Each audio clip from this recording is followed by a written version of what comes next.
الصلاة والسلام على سيد الأنبياء وخاتم النبيين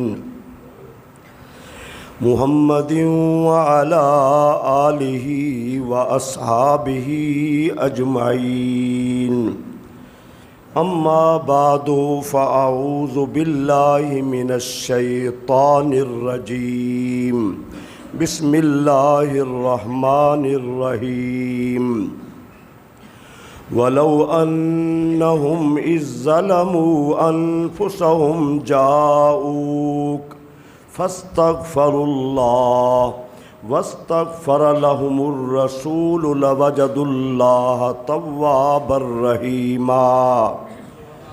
قال النبی صلی اللہ تعالی علیہ وسلم من زار قبری بعد وفاتی فکأنما زارنی فی حیاتی۔ قال النبی صلی اللہ تعالی علیہ وسلم ما بین بیتی و منبری روضۃ من ریاض الجنہ۔ رب اشرح لی صدری ویسر لی امری واحلل عقدۃ من لسانی یفقہوا قولی۔ قال اللہ تبارک و تعالی فی شان حبیبہ مخبرا وآمرا ان اللہ و ملائکتہ یصلون علی النبی یا ایہا الذین آمنوا صلوا علیہ وسلموا تسلیما۔ اللہم صل علی سیدنا و مولانا محمد وعلی آل سیدنا واصحاب سیدنا و مولانا محمد وبارک وسلم وصلوا علیہ صلاۃ و سلاما علیک یا سیدی یا رسول اللہ وعلی آلک و اصحابک یا سیدی یا حبیب اللہ۔ اللہ رب العزت کی حمد و ثنا حضور نبی رحمت شفیع امت جان کائنات خاتم النبیین صلی اللہ تعالی علیہ وسلم کی ذات اقدس پر درود و سلام عرض کرنے کے بعد دعا ہے اللہ رب العالمین ہم سب کو بار بار مکہ مکرمہ مدینہ منورہ کی باادب حاضری نصیب فرمائے۔ پچھلا جمعہ یکم مئی کے حوالے سے تھا اور اس سے قبل حج اور مکہ مکرمہ کی عظمت کے حوالے سے کچھ بیان سنا تھا۔ آج مدینہ منورہ کی اہمیت اور فضائل کے حوالہ سے ذرا آپ توجہ کے ساتھ سنیں۔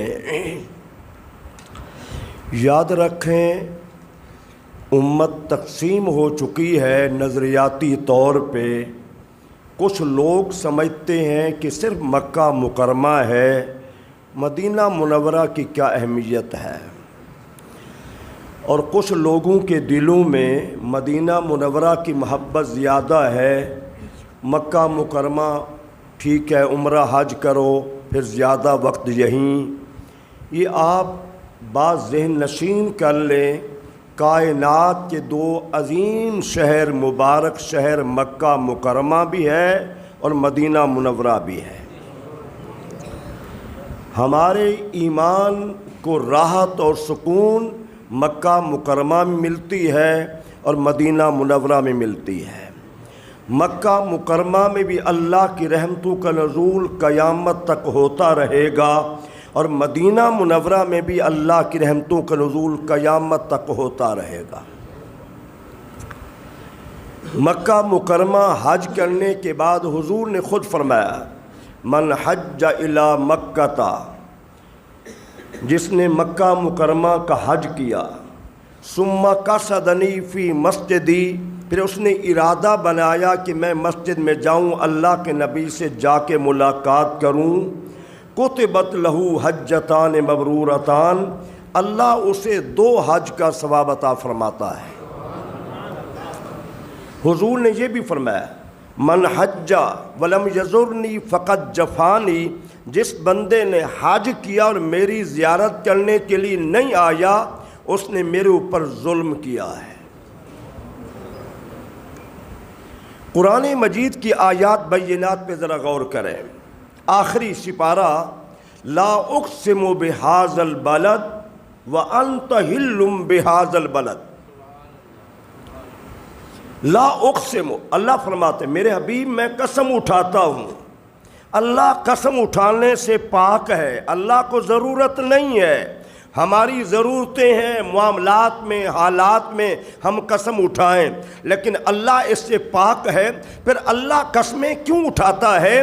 تاکہ بندوں کے دلوں میں ان چیزوں کی اہمیت اور عظمت بڑھ جائے. تو عظمت بڑھانے کے لیے اللہ کریم قسمیں اٹھاتا ہے. تو یہاں فرما رہا ہے لا اقسم بہذا البلد، میں اس شہر کی قسم کھاتا ہوں. کیوں؟ کیا وجہ ہے؟ کیا اللہ کا گھر بیت اللہ شریف ہے؟ غور کریں ذرا. کیا کعبۃ اللہ کے علاوہ ساری چیزیں یہاں موجود ہیں؟ آب زمزم کا کنواں بھی ہے، صفا مروہ بھی ہے، مینا بھی ہے، مزدلفہ بھی ہے، عرفات بھی ہے، یہاں سب کچھ ہے.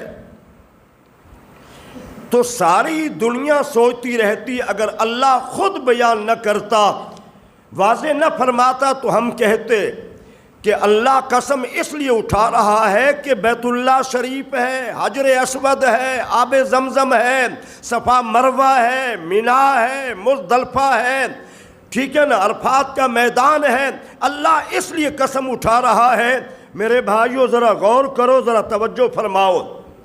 لیکن اللہ کریم نے کیا فرمایا؟ وَأَنْتَ حِلٌّ بِهَذَا الْبَلَدِ، محبوب میں قسم اس لیے اٹھا رہا ہوں کہ آپ یہاں موجود ہیں.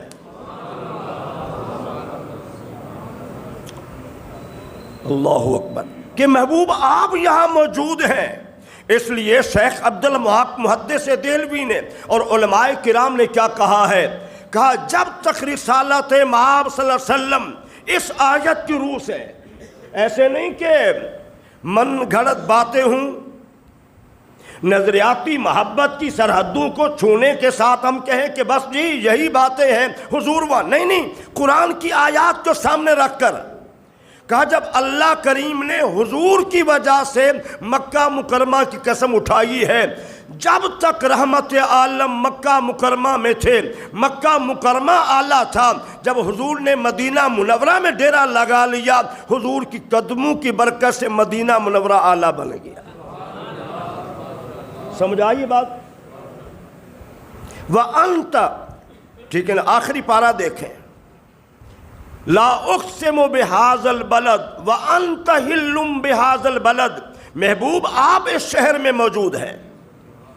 تو یہ یاد رکھیں دونوں شہر عظمت والے ہیں، دونوں شہر عظیم ہیں اور مبارک ہیں. حضرت ابراہیم بڑی عظمت والے تھے، موسیٰ کلیم اللہ بڑی عظمت والے، جتنا انبیاء کرام ہیں، لیکن تمام میں شہرت حضور کی جائے ولادت مکہ مکرمہ کو ہے اور آپ کے وصال مبارک مدینہ منورہ ہے. اللہ کریم نے اس کو عظمت عطا فرمائی ہے. اچھا، پھر رسالت مآب نے کیا فرمایا؟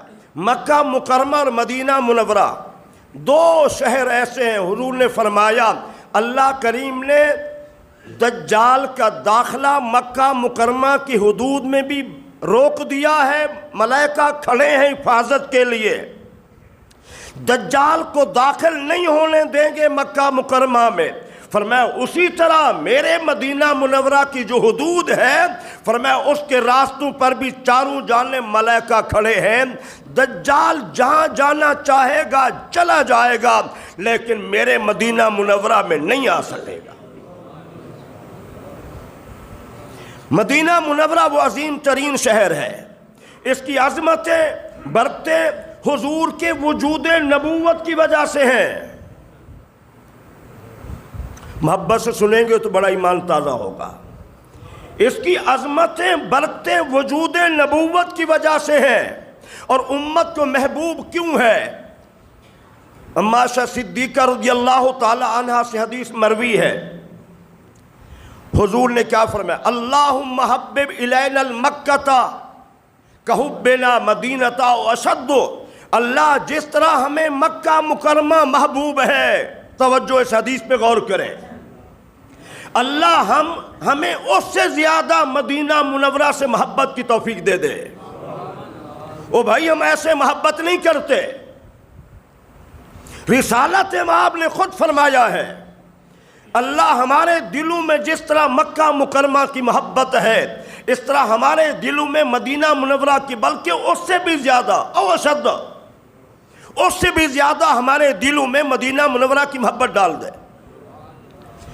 آج دیکھیے ذرا غور کیجئے، میں ایک عام بندے کی بات نہیں کر رہا، میں اس شخصیت کی بات کر رہا ہوں جو مراد رسول ہے، سیدنا فاروق اعظم رضی اللہ تعالی عنہ ہے۔ آپ کی دعا کیا تھی؟ اللہم ارزقنا شہادتا فی سبیلک وجعل موتنا فی بلد حبیبک۔ اللہ مجھے جب بھی موت دینا شہادت کی موت دینا، اور جب مجھے موت دینا تو حضور کے شہر میں مجھے موت دینا۔ اور بھائی وہ لوگ کس مزاج کے ہیں، کس سوچ کے ہیں، کس نظریے کے ہیں؟ وہ چھڈو بریلویاں نو سنیے نو چھوڑو یار، ان کو تو محبت ہی مدینہ منورہ سے ہے۔ وہ ادھر اللہ کا گھر ہے، ادھر 1,00,000 نماز کا ثواب ہے، میں مانتا ہوں حضور کی زبان نبوت سے ہے، قرآن میں نہیں 1,00,000 کا، ہم مانتے ہیں۔ رسالت مآب نے فرمایا ہے 1,00,000 نماز کا ثواب ہے مکہ مکرمہ میں، حقیقت میں کوئی شک نہیں ہے۔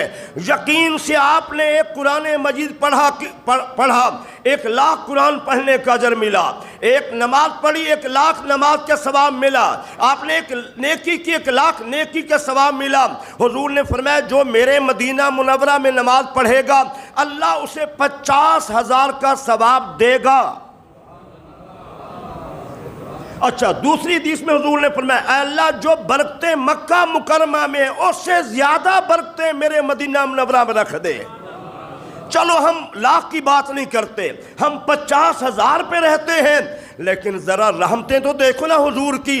مکہ مکرمہ میں اللہ نہ کرے، اللہ نہ کرے، اللہ نہ کرے آپ سے ایک گناہ ہو گیا تو وہاں گناہ بھی 1,00,000 شمار ہوگا۔ یہ بھی غور کریں نا ذرا،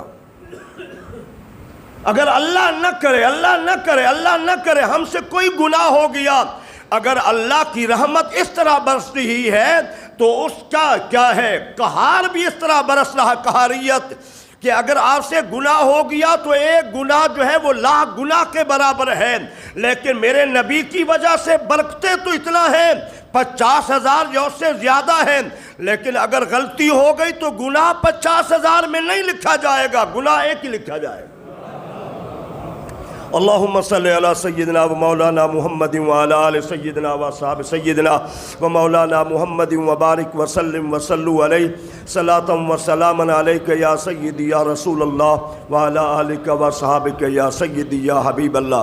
میرے عزیزان گرامی پھر ذرا غور فرمائیں، حضور نے ارشاد فرمایا جس سے ہو سکے میرے مدینہ منورہ میں ٹھہرا رہے، اسے موت جہاں آ جائے، جس سے ہو سکے کوشش کرے میرے مدینہ منورہ کے اندر ٹھہرنے کی، اس لیے کہ پوری کائنات میں سب سے پہلے میں مدینہ منورہ والوں کی شفاعت کروں گا، سب سے پہلے مدینہ منورہ والوں کی شفاعت کروں گا۔ ذرا آپ غور فرمائیں یہ مدینہ منورہ کی مٹی بھی کتنا عظمت والی ہے۔ ایک جہاز سے صحابہ کرام آ رہے تھے اور گھوڑوں کے قدموں کی وجہ سے گرد اڑنے لگی، سیدنا فاروق اعظم رضی اللہ تعالی عنہ نے اپنے چہرے پہ چادر ڈالی گرد سے بچ جاؤں، تو حضور نے دیکھ لیا پوری دنیا کی گرد خواہ مکہ مکرمہ بھی کیوں نہ ہو، آئیے ذرا غور سے سنیے، رحمت عالم نے دیکھ لیا، فرمایا عمر کیا کر رہے ہو؟ فَإِنَّ غُبَارَ الْمَدِينَةِ شِفَاءٌ لِلْجُذَامِ، میرے مدینہ کی جو گرد ہے مٹی ہے یہ برس کی بیماری کے لیے شفا ہے۔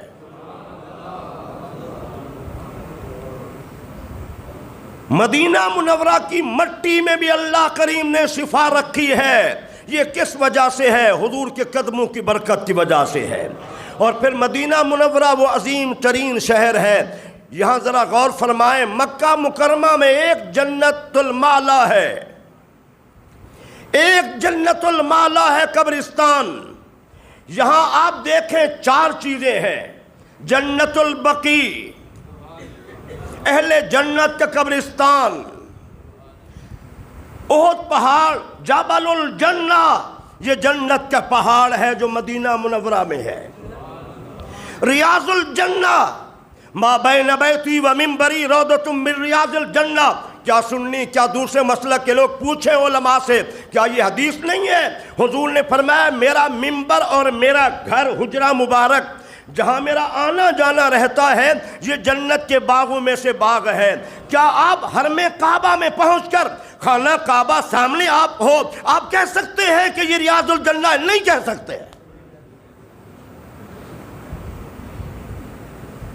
دنیا کی جس محدث سے پوچھیں، مسلک کوئی ہو، مجھے اس بات کی کوئی مسئلہ نہیں ہے۔ آپ ذرا غور کریں، آپ بے شک حتیم کعبہ میں بھی کھڑے ہو جائیں، آپ نہیں کہہ سکتے کہ یہ ریاض الجنہ ہے۔ آپ خانہ کعبہ کے اندر بھی کھڑے ہو جائیں، آپ نہیں کہہ سکتے یہ ریاض الجنہ ہے۔ آپ نہیں کہہ سکتے مقام ابراہیم کے قریب کھڑے ہو جائیں یہ ریاض الجنہ ہے۔ میرے بھائیوں ذرا غور کرو، پوری دنیا کا محدث مفسر کہے گا ریاض الجنہ وہی ہے جس کے متعلق حضور نے فرمایا ہے۔ اللہم صلی علی سیدنا و مولانا محمد وعلی آل سیدنا و اصحاب سیدنا و مولانا محمد وبارک وسلم وصلوا علیہ صلاۃ و سلام علیک یا سیدی یا رسول اللہ وعلی آلک و اصحابک یا حبیب اللہ۔ پھر مدینہ منورہ ذرا آپ غور فرمائیں، جنت کا پھل، جنت کے قبرستان جنت البقیع مدینہ منورہ میں، جنت کے پہاڑ احد پہاڑ مدینہ منورہ میں، اور ریاض الجنہ مسجد نبوی کا کچھ حصہ جہاں سارے کوشش کرتے ہیں ہمیں 2 نفل پڑھنے کا موقع مل جائے، یہ بھی مدینہ منورہ میں، اور جنت کا پھل بھی مدینہ منورہ میں۔ اجوا کھجور یہ جنت کا پھل ہے جو مدینہ منورہ میں ہے۔ دنیا کے لوگ لے گئے، پودے لے گئے اور جا کر اپنے اپنے علاقوں میں کوشش کی کھجور تیار ہو جائے، اجوا ہمارے ملک میں تیار ہو جائے، میرے کھیت میں تیار ہو جائے، لیکن اجوا کھجور کہیں تیار نہیں ہوئی، پودا نہیں بڑا ہوا، کھجور تیار نہیں ہو سکی۔ کیوں؟ اس لیے اہل محبت نے کہا اجوا کھجور کو مدینہ منورہ کی آب و ہوا چاہیے۔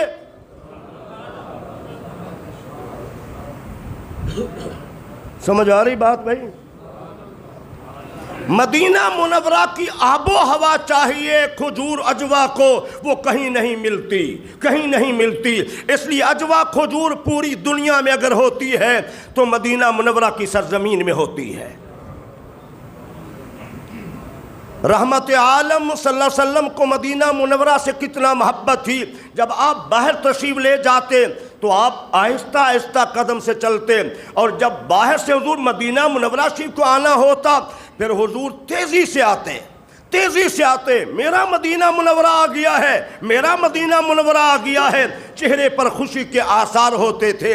آج بھی امت کے لیے یہی حق ہے، آپ دنیا کے کہیں کونے میں جائیں لیکن جو آپ کے جانے کا انداز مدینہ منورہ کا ہو وہ دنیا سے مختلف ہو، چہرے پہ تبسم ہو اور زبان پہ درود و سلام ہو۔ یہ تھوڑی سعادت ہے کہ آپ مدینہ منورہ میں جا رہے ہیں۔ اور پھر قرآن نے کیا کہا؟ وَلَوْ أَنَّهُمْ إِذْ ظَلَمُوا أَنفُسَهُمْ جَاءُوكَ،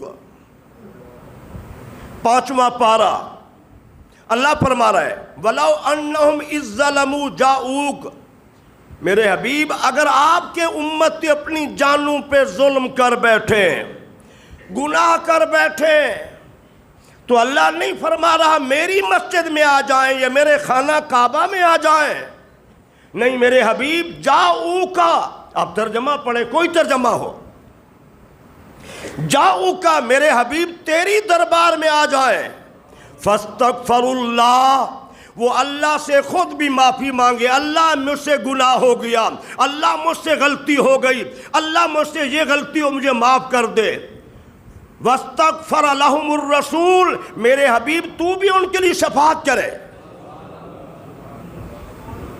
او بھائی ہم یہاں پر بھی تقسیم ہو گئے، دوسرے مسلک لوگوں نے کہا بس یہ زندگی میں تھا، قرآن کے احکامات حضور کی زندگی تک تھے۔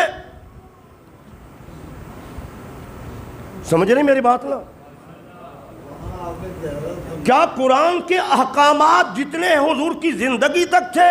نہیں، قرآن کے احکامات تو قیامت تک کے لیے ہیں، اور یہ سمجھیے یہ حکم بھی قیامت تک کے لیے ہے۔ بڑے بڑے علماء نے مفسرین نے کہا حضور کی زندگی میں بھی یہ حکم تھا، تم سے غلطی ہو گئی ہے تو حضور کی دربار میں آ جاؤ، حضور سے عرض کرو حضور آپ میرے حق میں اللہ سے بخشش طلب کریں۔ اور حضور کے وصال مبارک کے بعد بھی قیامت تک کے لیے حکم یہی ہے، اگر غلطی ہو گئی ہے تو حضور کے دربار میں چلے جائیں، اللہ سے خود بھی معافی مانگیں اور حضور کو بھی وسیلہ شفاعت بنا کے حضور آپ میرے لیے بخشش کی دعا کریں۔ کئی حاضری ہوئی لیکن پچھلی حاضری میں بہت ذوق آیا، باب السلام سے میں حاضری کے لیے آتا، یہ آیا مبارکہ پہلے پڑھتا، بس آیا مبارکہ پڑھنے کی دیر ہوتی تھی آنکھوں سے آنکھوں رواں دواں ہو جاتے بھی اللہ خود بھیج رہا ہے، میرے حبیب آپ کے پاس آئیں، آپ کے پاس آئیں۔ اور پھر یہ یاد رکھیں مدینہ منورہ جس طرح مکہ مکرمہ میں خیر و برکات کے دروازے کھلے ہوئے ہیں، مدینہ منورہ میں خیر و برکات کے دروازے کھلے ہوئے ہیں، جتنا برکتیں جو لوگ وہاں رہتے ہیں ان سے پوچھیں، میرا بھائی 32-33 سال رہا وہاں، مجھے بڑے بڑے واقعات سنائے، جتنا برکتیں مدینہ منورہ میں ہیں وہ برکات مکہ مکرمہ میں نہیں ہیں،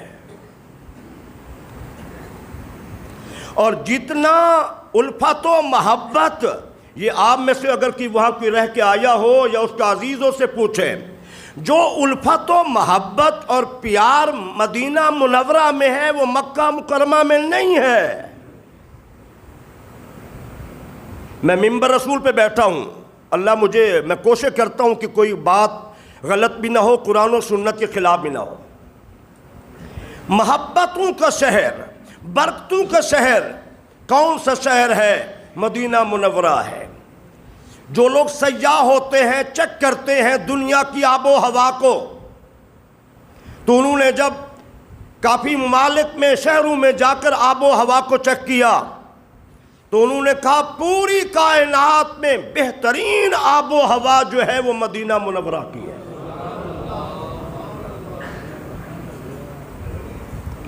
بہترین آب و ہوا مدینہ منورہ کی ہے۔ اور پھر ذرا ایک بات ذرا غور سے سنیں، توجہ سے سنیں، اور دلیل سے میں عرض کروں گا، بات بھی سنیں، ایمان بھی تازہ کریں اور دلیل بھی لیں۔ آج ہمارے دوسرے مسلک کے لوگ کہتے ہیں جی نیتاً ارادتاً، توجہ کریں پورے جملوں پہ، نیتاً ارادتاً رحمت عالم کی قبر انور پہ جانا کہ میں حضور کی زیارت کرنے جا رہا ہوں، تو یہ شرک ہے۔ صرف 3 مسجدوں کی جانب جانا نیتاً جائز ہے، بیت اللہ شریف، مسجد نبوی اور مسجد اقصی۔ اس کے علاوہ اگر آپ ثواب کی نیت سے جانا چاہتے ہیں تو یہ شرک ہے۔ تو جو سنی حضرات جاتے ہیں مدینہ منورہ میں اس نیت سے کہ میں آپ کی قبر انور پہ جا رہا ہوں، یہ شرک ہے۔ وہ مسجد نبوی کی نیت سے جائے تو ٹھیک ہے، اگر نہیں ایسا نہیں جاتا تو یہ ٹھیک نہیں ہے، یہ شرک ہے۔ یہ نظریہ ہے ہمارے دوسرے لوگوں کا، سمجھنے کی کوشش کریں۔ یہ نظریہ ہے دوسرے لوگوں کا۔ ہمارا نظریہ کیا ہے؟ ہمارا نظریہ یہ ہے جس نبی رحمت کو ہم ہر نماز کے تشہد میں آنکھیں بند ہوں یا کھلی ہوں، آپ کی توجہ ہو یا نہ ہو، السلام علیکہ ایھا النبی پڑھنے کے بغیر آگے نہیں جا سکتے، اسی نبی کے روضہ انور پہ ڈائریکٹ بھی ہم جا سکتے ہیں۔ دلیل دیتا ہوں میں، ایسا نہیں کہ دلیل کے بغیر۔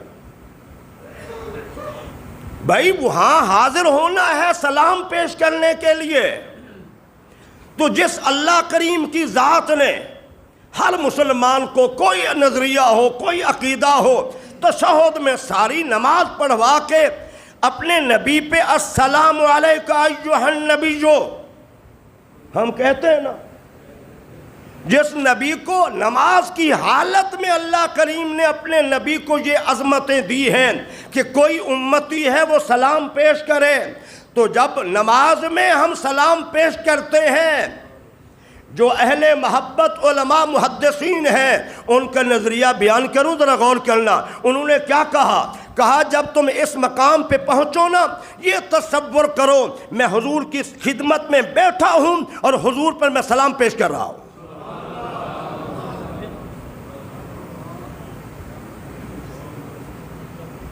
تو اب اگر حضور کی دربار میں ڈائریکٹ جانا، نیتاً جانا یہ شرک و بدعت ہے، تو مجھے بتائیے حضور نے ارشاد فرمایا کسی مسلک کے حدیث پہ کوئی اختلاف نہیں ہے، کسی مسلک کو کوئی اختلاف نہیں ہے۔ میری خوبصورت دلیل ہے جو میں عرض کر رہا ہوں، وہ کیا ہے؟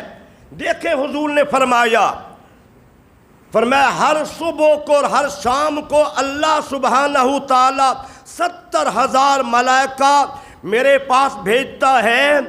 صبح بھیجتے 70,000، شام کو چلے جاتے ہیں 70,000 اور آ جاتے ہیں۔ تو میرے بھائیوں، کیا دنیا کا کوئی مسلک کا عالم دین، مفتی، فقی، شیخ الحدیث، محدث کہہ سکتا ہے جو اللہ بھیجتا ہے ملائکہ کو وہ مسجد نبوی میں بھیجتا ہے اور پھر جاؤ تم حضور کی دربار میں؟ نہیں۔ وہ سمجھو میرے بھائیوں، اللہ جو 70,000 ملائکہ صبح بھیج رہا ہے اور 70,000 ملائکہ شام کو بھیج رہا ہے، تو اللہ اپنے ملائکہ کو اپنے گھر مسجد نبوی میں نہیں بھیج رہا، اللہ ڈائریکٹ حضور کی قبر انور پہ بھیج رہا ہے۔ اگر اللہ ملائکہ کو قیامت تک کے لیے 70,000 ملائکہ صبح و شام آ رہے ہیں، سیدھا حضور کی قبر انور پہ درود و سلام پڑھنے کے لیے آ رہے ہیں، کیا اگر یہ شرک ہوتا تو اللہ کیوں بھیجتا؟ اللہ مسجد میں نہیں بھیج رہا۔ اگر آسمان سے ملائکہ صبح و شام آتے ہیں 70,000، صبح شام آتے ہیں 70,000، یہ شرک نہیں ہے، تو میرے جیسا گناہگار بھی محبت میں اگر اس نیت سے چلا جاتا ہے تو کوئی شرک نہیں ہے۔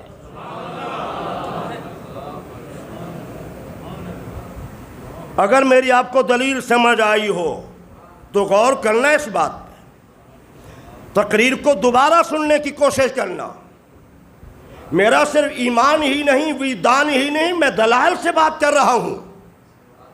مجھے دنیا کا کوئی محدث، کوئی عالم دین بتا دے کہ اللہ ان ملائکہ کو سیدھا مسجد نبوی میں بھیجتا ہے، پہلے مسجد میں جانا اور پھر میرے نبی کی قبر انور پہ جانا۔ مجھے کوئی دنیا کا عالم بتا دے، آپ بھی پوچھ لیں، کسی محدث سے پوچھ لیں، مفسر سے پوچھ لیں، شیخ الحدیث سے پوچھ لیں، نہیں، دنیا کا کوئی آدمی نہیں بتا سکتا۔ بات ایک ہی ہے، اللہ اگر بھیجتا ہے تو حضور کی قبر انور پہ بھیجتا ہے۔ اللہم صلی علی سیدنا و مولانا محمد وعلی آل سیدنا و اصحاب سیدنا و مولانا محمد وبارک وسلم وصلو علیہ صلاۃ و سلام علیک یا سیدی یا رسول اللہ وعلی آلک و اصحابک یا سیدی یا حبیب اللہ۔ اور پھر یہ مدینہ منورہ پہلے سے ہی عظمت والا، حضور آئے نہیں تھے، صدیوں پہلے سے بڑے بڑے واقعات ہیں۔ میں ایک واقعہ آپ غور سے سنیں، یہ نہیں کہ حضور کے آنے کے بعد یہ شہر محترم ہو، حضور کے تشریف لانے سے پہلے تاریخ میں کتنا واقعات ہیں، لیکن میں ایک اہم واقعہ عرض کرتا ہوں۔ حضرت سلیمان علیہ السلام اپنے شاہی تخت پہ اپنے وزراء، مشیر، عوام، انسان، جنات کے ساتھ محو پرواز تھے۔ علماء نے کہا کئی لاکھ آدمی ایک وقت میں شاہی تخت پہ بیٹھا کرتے تھے، کئی لاکھ آدمی بڑی شان و شوکت سے، وقار سے جا رہے تھے۔ تخت محو پرواز تھا، آپ نے اترنے کا حکم دیا، اترے سب، آپ خود بھی اور جتنا لوگ ساتھ تھے وہ ساتھ چلتے رہے۔ کچھ ایریا پیدل چلے اور پھر حکم دیا، پھر بیٹھے۔ تو آپ کے امتیوں نے کہا اللہ کے نبی سلیمان بادشاہ، بات کیا ہے؟ ہم مزے سے پرواز کرتے آ رہے تھے، محو پرواز تھے، آپ نے تخت کو اترنے کا حکم دیا، ہم پیدل چلے، پھر آپ نے بلایا، بات کیا ہے؟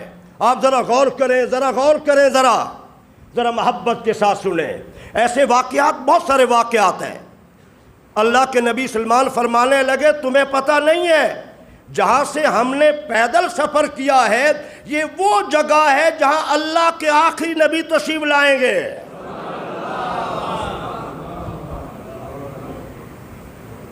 اللہ اکبر. جہاں اللہ کے آخری نبی تشریف لائیں گے. میں نے کہا سلیمان جو عظمت والے نبی جہاں آئیں گے کیا تم یہاں سے بھی پرواز کر کے جاؤ گے؟ نہیں. میں نے کہا نہیں، ادب کا تقاضا یہی ہے کہ یہاں سے پیدل چلتے ہیں. او بھائی کتنے سو سال پہلے یہ جگہ قابل محترم تھی. اور تاریخ میں طبہ کا واقعہ، وہ جنگ لڑتے تھے، جن کو جنگ ہوتی تھی ان لوگوں کے ساتھ یہی شام کو مہمان نوازی کرتے. وہ حیران ہو گیا، دن کو ہمارے ساتھ جنگ لڑتے ہیں، شام کو کھانا ہمیں کھلاتے ہیں. تو یہودی علماء نے کہا یہاں اللہ کے آخری نبی آئے گا. یہ تاریخ ہے. لیکن آج مکہ مکرمہ اور مدینہ منورہ کا سفر پاکستان کی گورنمنٹ نے مہنگا کر دیا ہے. اربوں روپے لگا کے فلم انڈسٹریز بنا رہے ہیں. پیسہ تو خرچ ہونا ہے نا. قوم پہ تو پہاڑ ڈھائے جا رہے ہیں. وقت قریب لگتا ہے. ٹھیک ہے نا. پوری دنیا میں مہنگا حج ہماری گورنمنٹ کرا رہی ہے. ان کی عیاشیاں ویسے ہیں ساری، ان کا پروٹوکول ویسے ہے سارا. لیکن دنیا میں مہنگا ترین حج جو ہے وہ پاکستانی عوام کے لیے ہے. کیا اللہ کے حضور جواب نہیں دینا؟ بھلے آپ کسی پارٹی سے ہیں، مجھے اس بات سے نہیں، لیکن جو حقائق ہے میں عرض کر رہا ہوں کہ وقت قریب لگتا ہے. ٹھیک ہے نا. تو میرے بھائیوں چاہیے تو یہ تھا کہ دنیا میں آسان کر دیتے. سب سے کم بنگلہ دیش آپ دیکھیں، انڈیا دیکھیں، افغانستان دیکھیں، یہ جو ہمارے قریب ممالک ہیں، مسلمان ممالک ہیں، یہاں دیکھ لیں. انڈیا ہندو حکومت ہے لیکن حج وہاں سستا ہے ان کے لیے. ہمارے لیے مشکل ہے، ہمارے لیے مہنگا ہے. کاش اپنی عوام کو حرمین شریفین کی زیارت کے لیے آسانیاں کر دیتے. ہاں اربوں روپے. حضرت ابوبکر صدیق کا ایک قول ہے، فرمایا بد نصیب وہ بندہ ہے جو خود تو مر گیا لیکن اس کا گناہ زندہ رہا. جہاں فلمیں چلیں گی، بے حیائی چلیں گی، پورے خاندان کو ثواب تو ملے گا نا. پھر بھی آپ بچے کو نیکی کے راستے پہ لگا گئے آپ کو ثواب ملے گا. آپ گناہ پہ لگا گئے، آپ قبر میں چلے گئے، سارا عذاب آپ کو ملتا رہے گا. یہ یاد رکھیں. آج کوئی بولتا ہے تو مجرم ہے. او بھائی اللہ ہم سب کا حامی و ناصر ہو. ذرا ان باتوں پہ غور کریں. اللہ میرا آپ کا حامی ناصر ہو. آمین ثم آمین.